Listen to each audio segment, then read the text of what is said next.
lot of exciting stuff has been happening at Williamson Health. And one of the new developments is we have a brand new intensive care unit and intermediate care unit. We call it an ICU/IMCU. We have increased our capacity from 20 to 35 beds. Originally we were 2 10-bed units, and by having 35 beds we are now able to keep up with the growth in Williamson County. We have the capability to take care of a broad spectrum of things here in this unit. So all the way from life and death situations in a critical setting, but also just in a step-down monitored way for patients who aren't quite as ill but are too sick to be on the regular wards in the hospital. As an intensivist, our job is to help oversee the sickest patients in the hospital. A lot of times when patients would be very sick before, we'd have to send them downtown. Now that we have the intensivist program, almost all those patients can stay here at the hospital and be close to family, be close to loved ones. We've been able to provide these multidisciplinary rounds where every day it's both myself, the intensive care provider, the bedside nurse, the respiratory therapist, the clinical pharmacist that's in charge of the ICU,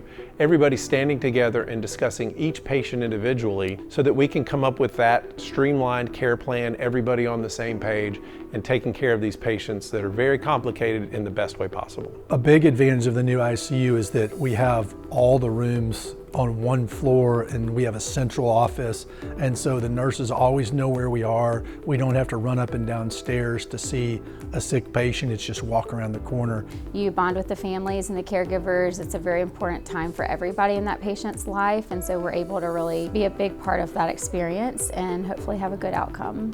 Growing community with Williamson and its neighboring counties are going to continue to grow. The need for additional services here at Williamson, and the ICU team and the IMCU team are standing ready for the challenges of the growth.